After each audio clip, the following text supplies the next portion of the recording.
In this Fieldcraft video, we're going to talk about field sketches.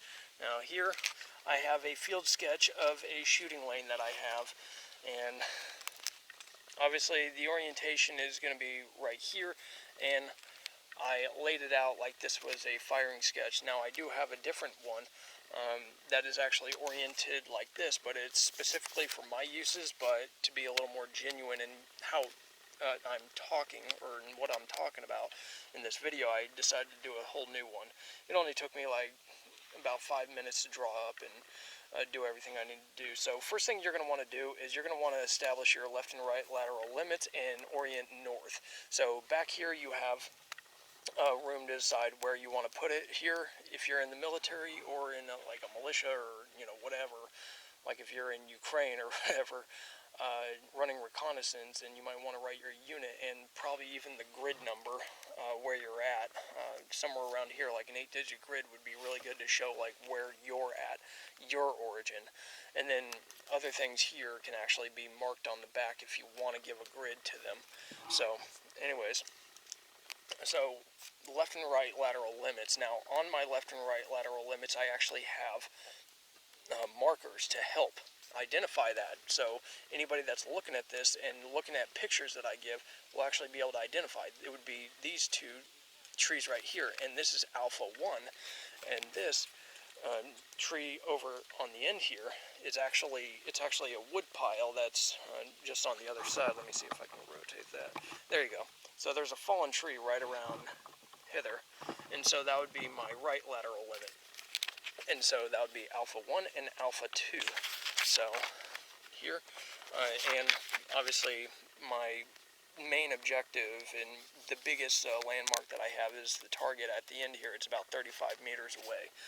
So that is the primary one annotated, and that's what I oriented off of. So here, target, what TGT stands for, it's a cardboard target, as you can kind of see right there.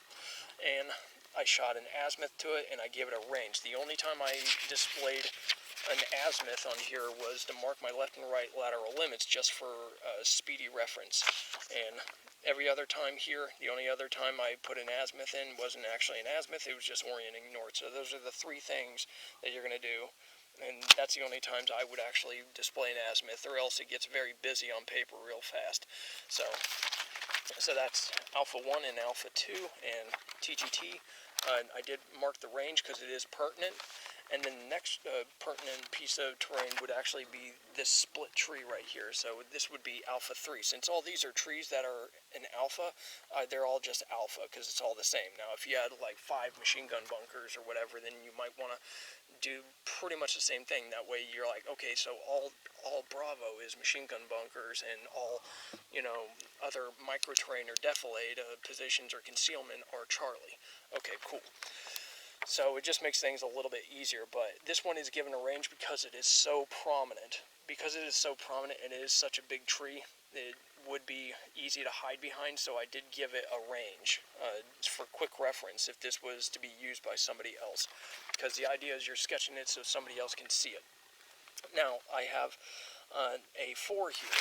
A 4 is simply a corner tree for the trail, and I can actually annotate on here, trail. No big deal.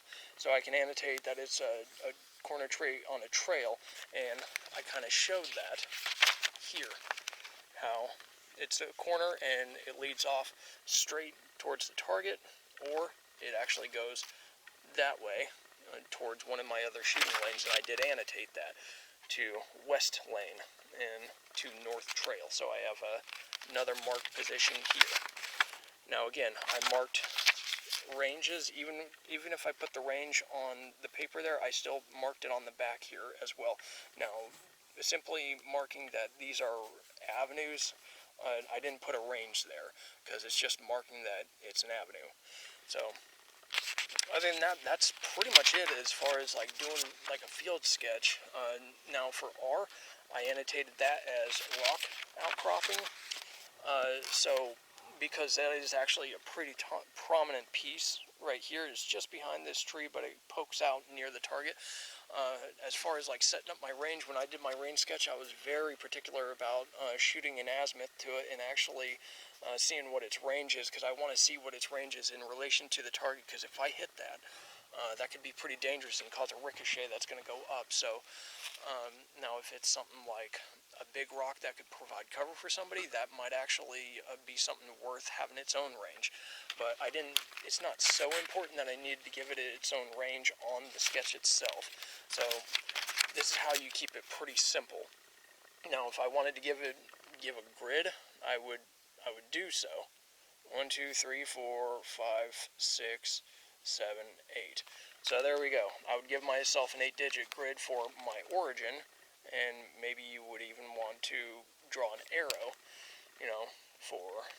for that. So you would probably be like an Alpha Bravo Charlie, and then grid, depending on the map that you're using. Like military maps, they're always like, what was it, like in Afghanistan, it was like Romeo Papa Quebec or whatever, and then you would have your grid, but, whatever, it's details, right? So, anyways, if you wanted to leave extra room to give grids for certain things here, then that's fine. I think it really just depends on the range that you're doing it, but as a recon field sketch, if this is your target, if that's your target, then I'm going to want to have done a field sketch from this position. Then when I go over to the west side of this, or more like the north side of the target, then I'm going to want to do another field sketch showing what is all seen, and then another when you're on the east side and then the south side. That gives you a full 360-degree understanding, and you can take pictures, and absolutely you should take pictures when you're doing reconnaissance, but a field sketch really backs things up, because pictures don't really do justice all that much. Even drone footage isn't really going to show all that much detail without it being really pointed out. Eyes on the ground is invaluable, and it shows a way better perspective of what you can dictate as relevant microterrain or relevant cover and concealment. So anyways, that's my recommendation on a field sketch. Let me know what you think in the comments below, and you guys have a good one.